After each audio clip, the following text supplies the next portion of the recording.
Ho! South step, right. Who whiter than chicken cross the road? Take it from the left to the right. Right. Hit. Hit.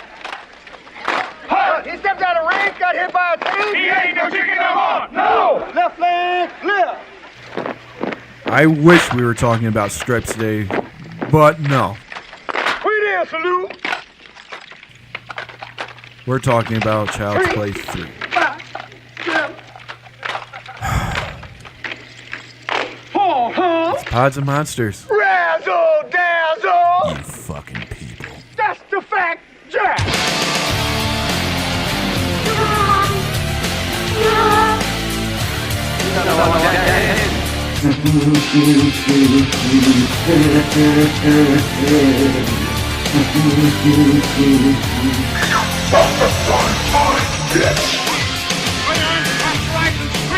Scream for your life. To a new world of gods and monsters. Andy, how you've grown. I'm more than bruised. I got some fresh meat lined up, and I'm not gonna let you spoil it.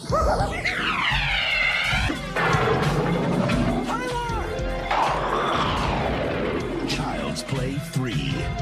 Look who's stalking. That haircut ain't regulation, soldier. Don't fuck with the Chuck.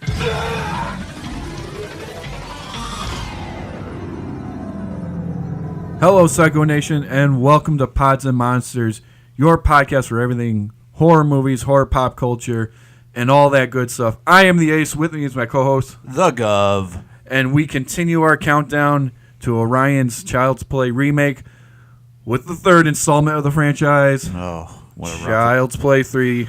And, you know, last week after the episode, I brought this man to the firehouse. I stapled a $20 bill to his shirt, and he still found his way back to my house for this episode. Welcome back for Child's Play 3, Jake. Thank you, Ace. I'm very much ready to fuck with the Chuck with this oh-so-classic sequel. But before we talk about this ball-breaking sequel, we're going to talk about groundbreaking news at the news desk with Ace.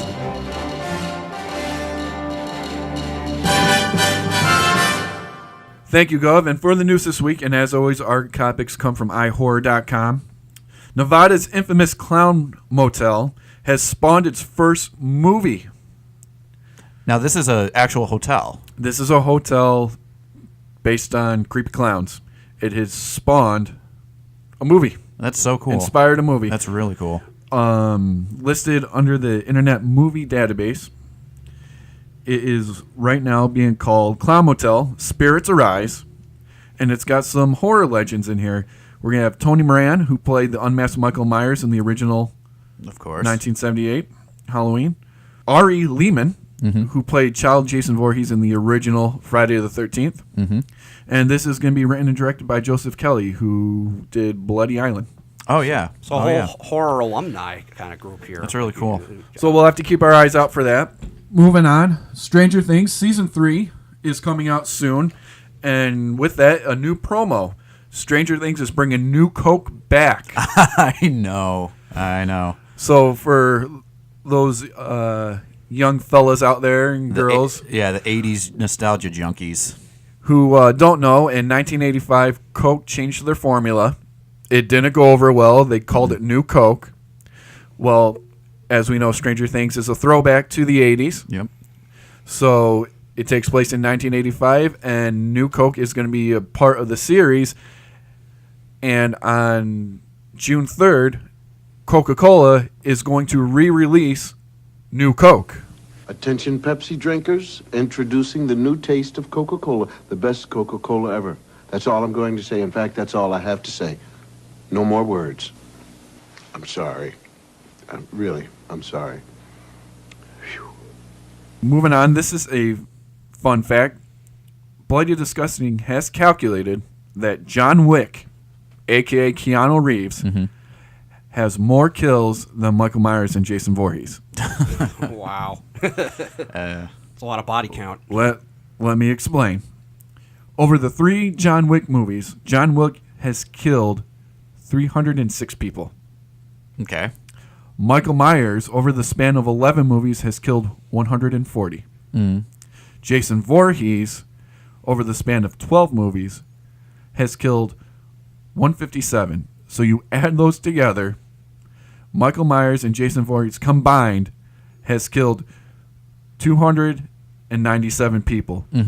John Wick in 3 movies has killed more people. Well, I still think Schwarzenegger probably killed more people in Commando. Well, it goes on to say, to be fair, Wick is not a slasher. No, it's not. No, exactly. Yeah. I think I got to check out the John Wick movies, though. I'm hearing nothing but crazy things about it. Yeah, I mean, I guess when you get to 3 movies, they must have been doing something right, indeed. Okay, moving on. The Last Drive-In, featuring horror host Joe Bob Briggs, has been renewed for a second season on Shudder. So make sure we check that out. That's a fun show if you haven't watched it. Yeah, I'm glad he's got a resurgence. He seems like his following has grown over time. He's one of those guys who inspired assholes like us, so show the support. Absolutely. All right, and the most exciting news of the week, at least for this podcast, Damien Leone, director of Terrifier, director of All Hallows Eve, has officially announced that Terrifier 2 has been funded and will begin principal photography this fall. Oh, yeah. He went on to state that it was funded by Dark Age Cinema, which did the first 2 movies. So the inmates are still running the asylum. Yes. He goes on to say that Terrifier 2 will be 10 times bigger, merciless, no holds barred to follow up and give the fans exactly what they wanted. And he ended by saying, if you thought the first movie pushed the envelope, you have not seen nothing yet. Oh, yeah. It's a strong sell. So if you are new to this podcast, our very first episode was on Terrifier. We love the movie. We put this movie over like you wouldn't believe. It's one movie I recommend on a daily basis to people who ask me about horror movies. Cannot wait for this movie. This is super, super exciting. Absolutely. And on the show, you will be able to hear the updates on the production of Terrifier 2 because we are that big fans Absolutely. of it. We're going to follow this very close. Very, very close. And we love Art the Clown. We love Terrifier. He's coming back. Art is back, baby. Oh, finally. But Jake, what did you think about Terrifier? I mean, it's a good movie. What you think? Okay, Dwayne Johnson dig, indeed. But I mean, I liked it. I didn't necessarily love it the way you guys did, and that's partly because I'm more a stickler for checking out like I guess things that tend to be more mainstream, franchisey, which is what horror tends to kind of gravitate to and lend itself to. Well, as a friend of ours would say, it wasn't made for you. Follow us on Facebook, on Instagram. Listen every Friday on SoundCloud. Oh, my children now. Join the Psycho Nation, Pods and Monsters. We have such sights to show you. All right, we're going into the foxhole and the front line with Child's Play 3 as we continue our countdown to the remake. I just want to go out there on record and say, this is not just the Chucky cast, ladies and gentlemen. Yes, we are spotlighting Child's Play right now, but again, it's just to get us to the remake. We are going to tackle variety of horror genres on the show, so stick with us. If you love our Chucky stuff, fantastic, but keep going because we got a lot more in store as weeks come on.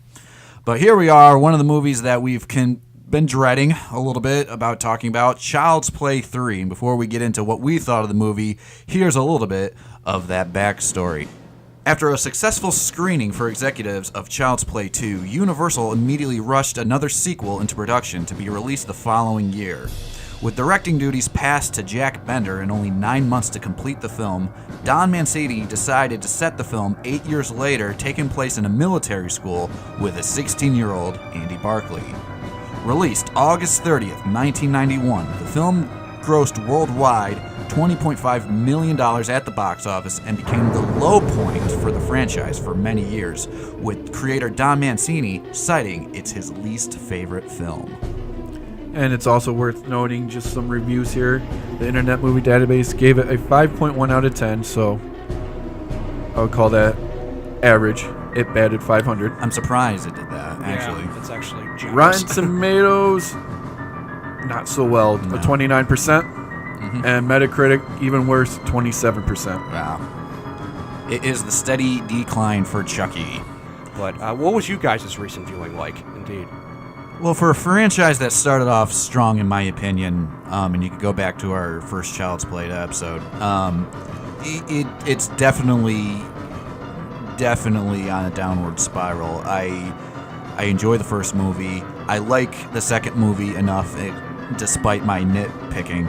I limped through this third one. I got to tell you, it was rough to watch. I watched it kind of sporadically. It was like one of those movies that I would pause, go do something else. If I had some time, I'll sit and watch the remaining of it. It was a rough watch. I knew it wasn't a good film. I forgot how bad of a film it actually was until recently.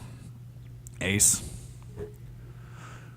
Well, I'll make a confession here. I had never watched this movie entirely through. Really? Oh, yep. Wow, that's interesting. So when I watched it for the show, it was the first time I watched it from start to finish, and I understand why I didn't watch it from start to finish before. Yeah. This is a rough one, guys. Yeah. This is a rough one. I don't know how much we can recommend it. I understand you got your Chucky files out there. You know what? You know what's a shame about this is that this movie I feel like is what gets advertised a lot on like around Fright Fest on like channels like AMC and stuff like that. It's like it really does the franchise a disservice in some ways to like constantly point. Oh yeah, you want to watch some Child's Play 3? Well, the TV rights are probably fucking low. Exactly. Probably really cheap that any network can pick it up and show it for next to nothing. Yeah, we got to fill airtime. This movie is not without controversy, but it's not controversy about the actual film itself. This movie raised some eyebrows in 1993 with the infamous James Bulger murder. A little bit of backstory on that. In 1993, two 10-year-old boys in the United Kingdom lured a 2-year-old child away from his mother and brutally murdered him. Child's Play 3 was accused of being responsible for this violent act, as one of the boys' fathers apparently rented this film, and they thought that the boys got their hands on it, and this is what unhinged their innocent minds. It just corrupted them and drove them to murder. Henceforth, we have another staple in the whole society against horror movies. You know what I mean? Those picketers and those, people who hold up signs and those asshole parents who actually call studios and get them to pull horror movies from theaters. They had a field day with this one, as they do with any other horror movies that they deem inappropriate. And the Gov is going to get on his soapbox and say, this is bullshit. Yeah, I can't disagree. This is absolute horseshit. I hate people who excuse bad behavior, whether it's theirs or their child's or anyone affiliated with them, by blaming horror movies. It's not the movie's fault. It's your fault as an individual. It's your fault as a parent. Take some responsibility. If you know your child is watching something they shouldn't be watching, take it away. And not only take it away, but explain to them what they saw. Explain it's make-believe. It's entertainment. It's not real. If you have nightmares, I'm sorry, but it's not real. We live in a society now where the iPads and the TVs and the phones do all the raising. So we haven't come any better as a society and stuff. The television set is still raising our children. So they are going to watch something, and they're going to watch something that you don't want them to watch. If you're a responsible adult, you'd be able to handle it. You can't blame the movies. You can't blame the movie studios. You certainly can't try to think your bitching and moaning is important enough to get things pulled from theaters or things pulled from video stores. That's their livelihood. That's what these filmmakers and production companies are doing so they can survive this world. You know what I mean? They're creating entertainment. If it's not for you, great. If you don't want your kids to watch it, fair enough. But take the responsibility as a parent. Now we know. And knowing is half the battle. I don't see how this solves anything. You can imagine that, I'm sure there was a surge in home video sales for Child's Play 3 once they thought that this was linked to the Bulger murder. And by the way, that was bullshit too. It wasn't linked to that murder because the father who rented the film did rent the film, but the child wasn't living with him at the time. The murderer did not see this movie, and yet the attorneys were trying to base their defense off of it. That's bullshit. And the media That's exactly how you described it. That's creating scapegoating. Yeah, that's scapegoating. And the media picked up on it hook, line, and sinker, unfortunately, and it just became just another way to fill airtime. And even then, a budding 24/7 news world that just ends up, in many ways, creates more false narratives than it creates. It's tough because you don't want to hurt people's feelings. You want to be sympathetic to the victim. You want to be sympathetic that it's children involved in this crime. Bottom line is it's passing the buck. Yeah, not wanting to take accountability. And, can use the analogy. A couple of kids in a little league game. Kid throws the ball. The batter blasts a line drive, right down the center, and it cracks the shortstop in the face. Mm-hmm. Tragedy. Unfortunately, little kid dies. Yeah. Who do you blame? Well, there's no one to blame. It's a freak accident, but there are people out there that will sue Louisville Slugger because it was the aluminum bat's fault. Right. Exactly. It's the same thing as this. It's a movie. Be accountable for what your kids are watching, and know what your kids are doing. Yeah, know what they're watching. Yeah. So whether he's watching, I mean, clearly there was seriously something wrong with these two young kids that went far beyond any movie. Yeah, and I don't want to call out bad parenting, but it's not always the parents' fault. No. I mean, sometimes, there is just something, wrong with a child, or even not even children, just any individual, and sometimes that can't go back to parenting. Sometimes it's beyond anyone's control. My whole thing is about the movies and blaming the movies because it is scapegoating, and it's easy. It's easy to pass blame to something that can't really defend itself. You know what I mean? And it's not like it started with this movie either. I mean, they were going after stuff like Friday the 13th itself, as well as like Silent Night, Deadly Night, and random stuff like that. There's plenty of examples, and the guy from Fangoria once said that banning horror films is not going to make the rape rate drop. It's just not. You're not going to accomplish anything by that. Choose something real to get behind. Absolutely. I was thinking that before. Bottom line is, when tragedies like this happen, look at the facts. Yeah. Don't try to point a finger at something. Exactly. Get the facts. Be intelligent about it. Mm-hmm. Try to understand it. Try to figure out how we can prevent stuff from happening. Don't just pick something and point your finger at it and blame that. Right.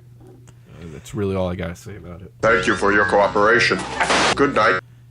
And then the movie picks up with our new protagonist, the 16-year-old Justin Whalen version of Andy Barclay, entering military school because he's such a troubled young man.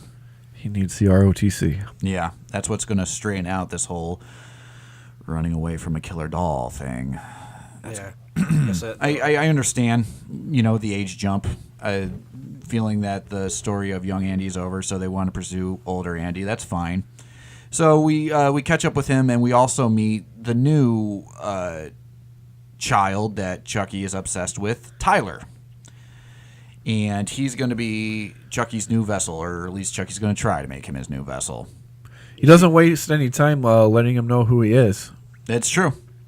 I mean, I kind of like side-eyed this whole, or rolled my eyes rather, at this whole like new body, new rules. I don't think they really keep the rules intact. No, with they're this. fast and loose with the whole franchise, definitely.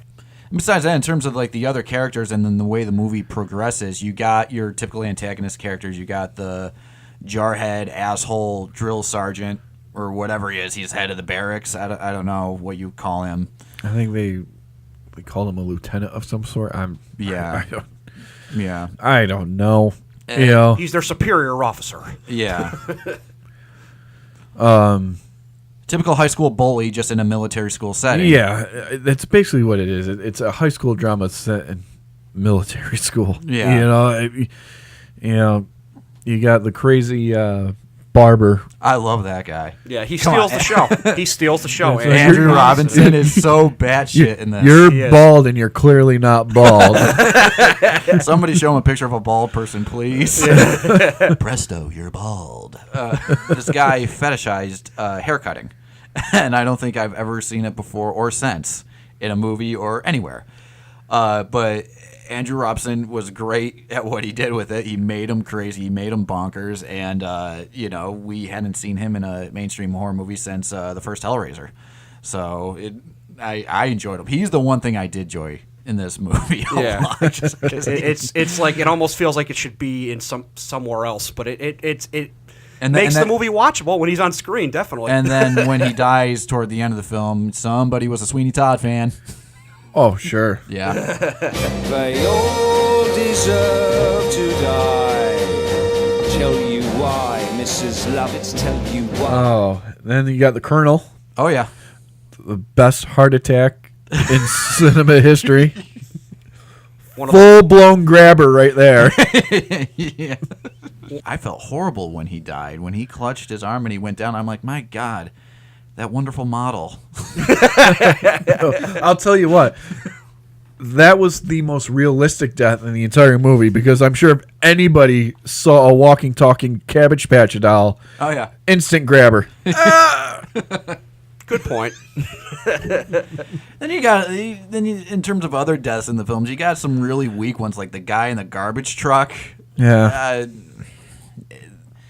Seems like Chucky got out of there just fine. It took him a half a century. He's in the trash compactor with his arm hanging out. Best recreation of Ninja Turtles, the movie ever. Right. Oops. So, and moving forward, the movie becomes what the last two movies were. Yeah. Andy knows the doll is alive. He knows the doll is killing people. Yeah. And nobody believes him. No, not at all. Here we go again. Yeah. Round 3. Yeah. The only difference is there's another kid involved, and that's really it. I mean, they try to give him like a whole arc of he is growing up between looking at porn and dealing with his arch nemesis. He's also gets a love interest, which, as we were talking about before the show, it's like it's not especially interesting, and it just doesn't go anywhere. The kind of this love interest actress played by I believe Perry Reeves is her name. Indeed. Yeah, I think it's a forced love angle. It really doesn't go anywhere. It doesn't really add up to anything. Elements of this movie that really don't make sense. We could talk about the War Games sequence with the paint and oh boy, yeah. How does that work? Yeah. I'm pretty sure you can't replace live rounds, or you can't put live rounds into a gun that's designed to shoot paint rounds. I mean, they do make paintball guns that look very realistic. Mm-hmm.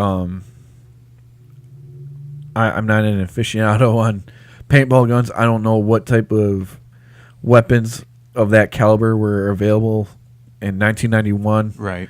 And not only to public use, but military use. So, I don't know. It doesn't seem realistic that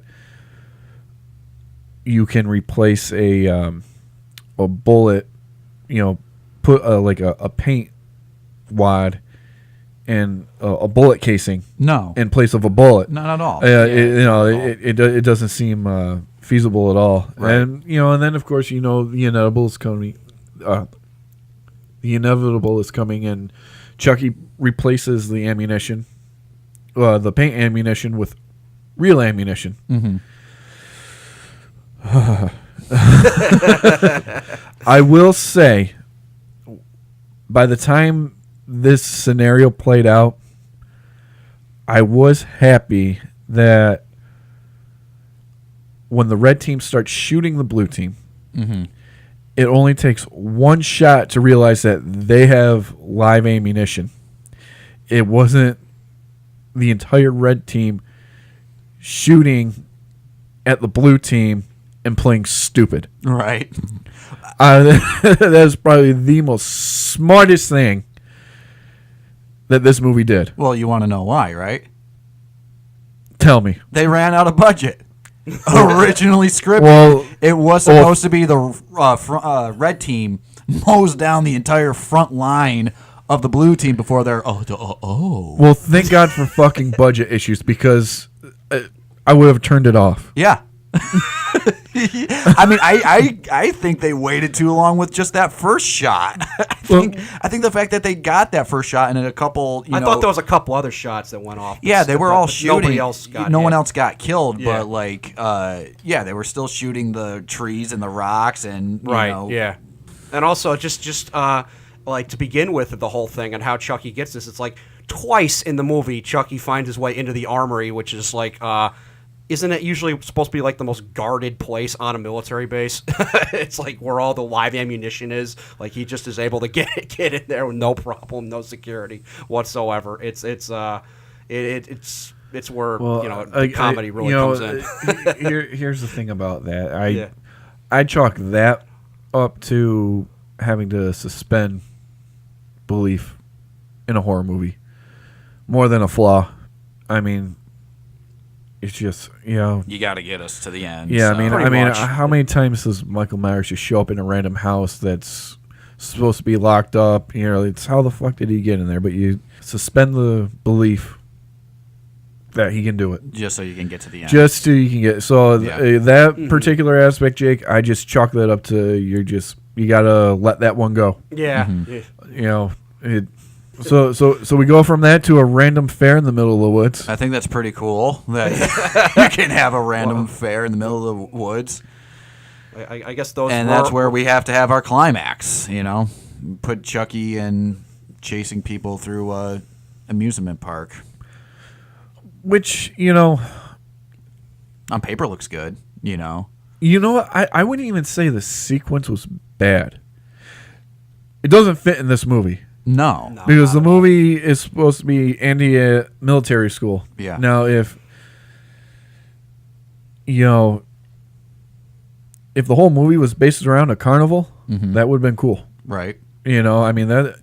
For a possessed killer doll, an amusement park that's kind of a kick-ass idea. Right. Like I said, on paper, it would look cool. The doll hiding in game prizes, stuffed animal. I mean, like sure. You could do a lot with it. You could do a lot with that. Yeah. So, I mean, to me, that sequence isn't terrible. Just doesn't fit in this movie. Right. It's that Deus Machina. It's conveniently there in the middle of the woods where they're playing their war games. Right. You know what I mean? Just so you can get us to the end. And I mean, at this point, the whole movie was a cat and mouse thing. It's who can get to Tyler first, which again I get. Then you got the scene where they go into the fun house, and which not terrible. You know what? It's not terrible, but we talk about suspension of belief. You can't pay me enough money. You can't convince me enough to believe that they would ever use a real sickle. Like as part of the roller coaster. In the fun house. I mean, when that thing, again, cool imagery, the thing swings down and cuts half his face off. Chucky's face that off, would yeah. never be real metal. And in fairness, that is an metal. iconic like look that he has. It was in a some fair ways, on a yeah. budget. What I mean, A plastic? I don't know anything else really. well, they don't have time to go to the Halloween store, so just aluminum. get what's in the shed. And One of the things that we remarked about the second movie last week was this whole presence of time. That time is against you, that he has to have his soul out of the body in a certain amount of time. Ultimately, spoiler alert, he doesn't get there in the second one. This one, it seems like they threw that rule out. It seems like he has a lot of time on his hands, a lot of different times. He's turning. all he has to do is the champ. He's turning human, as you see when he gets half of his face cut off. Right. It's blood and human anatomy underneath there. But with that, saying the chant, he finally gets Tyler down on the top of the big skull mountain, and he's doing the chant. Was I the only one who noticed he went through that fucking chant like 8 times No, he before did. Andy took him down? Yep. It didn't take nearly as long in the other movies before or since this one. No, it's like I'm like, what the hell is happening here? it makes you think like it just like this whole plan of his just was never even going to work. To I was begin waiting. with. I honestly was waiting for the punchline of like, yeah, it's not going to work. You can say it all you want. It's not going to work. You know what I mean? Because he says it. He goes through the entire thing multiple times before Andy gets up there. Like he says Adele por se me dembella like 10 times. Yeah, like, exactly. It takes a long time for Andy to get up there and take Chucky down, which he does in a very creative way through the fan. I did like that. I thought it was much better than molting plastic and an air hose that we were that blows up his head. Yeah, treated to in the second one. This was a little more direct, and the directness of it, I think, makes it a better final ending than the second one. I will give this movie that personally. Yeah. How convenient that fair ride had a massive fan with razor blade wings. Well, yeah. I mean, how convenient. Yeah, they need like. I mean, I don't know about you, but I've never seen a carny ride with a giant fan with. Hey man, they need. We're talking again. Funhouse on a budget here. They needed those flames up. Those paper flames needed to wave in the air. Just to double back slightly with the love interest character. Kristen, I think her name is De Silva. De Silva. Yeah, I kind of felt like the movie sort of pusses out a little bit in a sense of like there's been some decently gruesome killings and stuff, and the death of a character before the climax, Whitehurst. His death has a little bit of impact, even though it's not the best character. But I feel like they kind of missed an opportunity to like, okay, Chucky kills someone who really was close to Andy, and it might have let even though if it's not done that well, it's like there could have been a little more emotional weight had he killed her. And then he gets his revenge on Chucky, like as the climax, comes to its closure. I feel like you're not gonna, especially in 1991 movie making, you're not gonna kill a love interest. You're not gonna. Well, they do it all the time in like a Friday the 13th movie or something like that. They kill love interest. The opposite lead, no. The female lead. Well, yeah, that's true. But she isn't even entirely a lead in this. She's like a supporting cast member as well. No, she's his attempted love interest, and I say attempted because, like I said, it completely falls on its face. Yeah, it's not done very well. The love interest angle. There's literally no weight to it. The only thing cool she really does in terms of building a relationship is she stands up to the Lieutenant Biff Tannen, and she teaches Andy how to shoot a gun so that he can use it at the end of the movie to take down Chucky. That's really all she's there for. And then obviously collateral for Chucky to get Tyler. Yeah, pretty much. I mean, she's a plot device, but they're not going to kill her. She's not even that important enough to kill. as you kind of pointed out, there is a stunning character arc in it, but it's not the lead character we followed for 3 fucking movies. It's Whitehurst. Yeah. Who actually has a character arc, and you almost feel bad. You do. When in an act of valor, he jumps on a grenade to protect his, team. Yeah. It's like his character is both like lightly written, but at the same time, it's like the actor plays him with enough poise to kind of to make his death, I guess, kind of mean something. It's weird. It's like you wouldn't have thought like that character is who ends up being like the one you're like, oh, that made me feel something. Like I said, slightly almost. Like I said, it was like the only character script-wise that was actually thought out. Yeah. You know what I mean? And actually had a character arc. But and the rest of it was just to get us to the ending, and the ending of the movie was something. I know Ace loves the ending of the movie. The ending sends Ace into a complete psychotic fucking meltdown. So let's go through this. Let's dial back a little bit. So for 3 movies now, this character Andy has told everybody who's looked at him that there is a killer doll trying to kill him and killing other people. And nobody believes him. Except for maybe the 1 or 2 who actually see it in the climax, and they're either in an insane asylum or dead by the end. Mm-hmm. Child's Play 3 ends with literally 2 entire platoons of ROTC soldiers watching this doll walk around, talk, and kill people.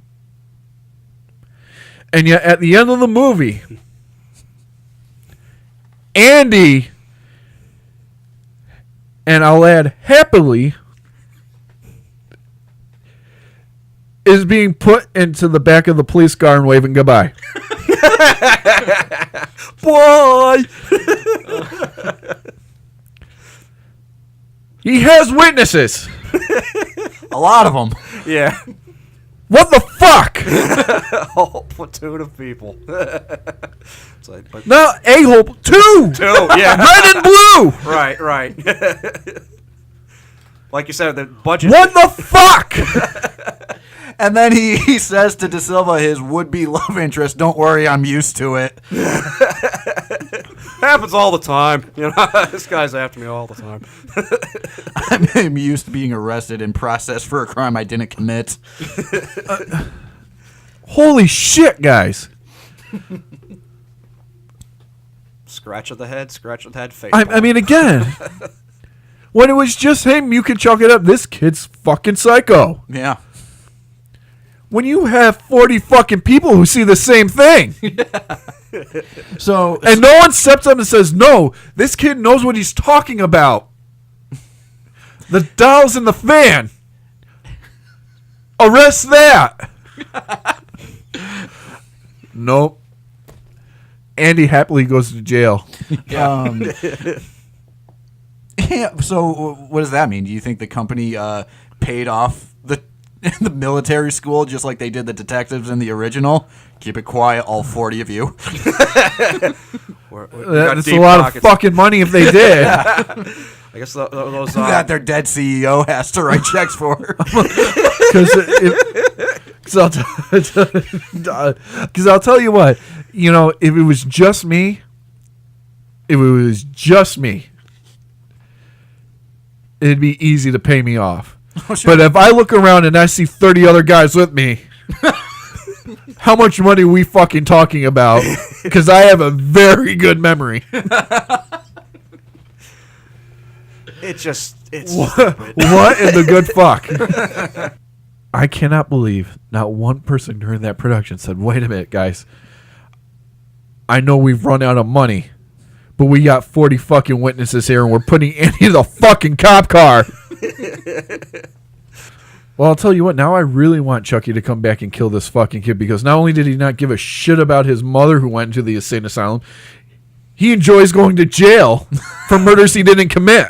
Stupid! You're so stupid! All right, going down to that Child's Play ranking system. That's 1 out of 5. At 1 out of 5, Jake, where does Child's Play 3 hold up? 1 out of 5 stars, or knives, or whatever you want to say. I give it 2 stars, and I might be being too generous with it. I really might be, but the movie is an abject mess. Chucky comes off more incompetent than ever, and the military setting just tries it might, it just does not work. It's too bizarre for its own good, the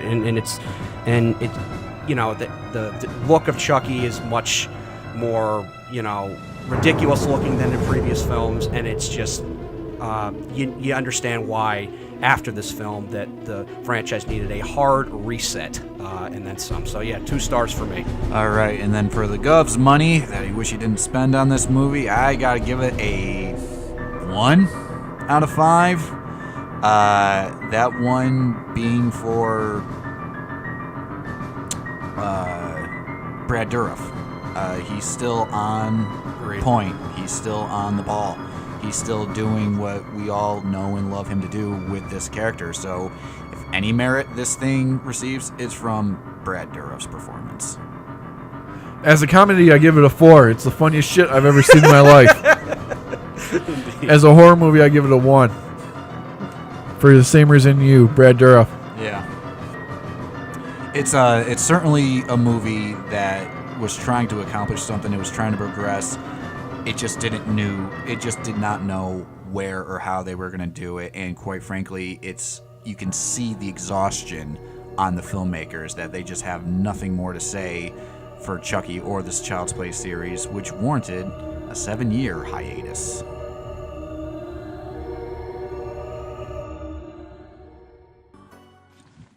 Hey, you fucking psychos, this is the Gov here. If you are a fan of Pods and Monsters and at the same time an aspiring filmmaker who just made the next great horror movie and want to talk about it, then we are fans of yours. Contact us at podsandmonstercast@gmail.com and tell us about yourself as well as your projects. Who knows, you may find yourself in the headquarters of Psycho Nation talking with Ace and myself in an upcoming episode. This podcast is made by fans for the fans of horror. So let's help each other out, huh? podsandmonstercast@gmail.com. Tell them the Gov sent you. And with that, ladies and gentlemen, we are done with Child's Play 3. Thank God. We want to thank Jake once again for coming and talking with us. Next week, we are doubling up. Bride of Chucky, Seed of Chucky. Oh boy, oh boy. Yeah, we are committed to this franchise and talking about each and every one of them, but we got to move on. So we're going to take on Bride of Chucky and Seed of Chucky at the same time in one episode so we can give you some new content. And on the topic of new content, we got some fun stuff coming up. We are an interactive podcast. We like to be as interactive as we possibly can. So today we are announcing that Tuesday, June 24th, tune in on SoundCloud or YouTube and watch the original Frankenstein 1931. We're going to do a watch along with you guys. Watch it with us. We'll give you all the details come show, but check us out Tuesday. That's right. We have a lot in the pipeline for our channel, and you're going to get new content, you're going to get new shows, you're going to get a lot of things, but it's most important that you continue to like, share, and subscribe. Send us your emails, and to announce yet another watch along that we have coming up, we are going to celebrate the 30th anniversary of Ghostbusters 2 on the date of release. So it's Sunday, June 16th, we will have a watch-along of Ghostbusters 2. Join us. Have fun with it. Comment. And that's all we have to say for this week. For Pods and Monsters, I am the Ace. I am the Gov. See See you next Friday. See you Tuesday for Frankenstein 1931. Let's talk about some Boris Karloff, people.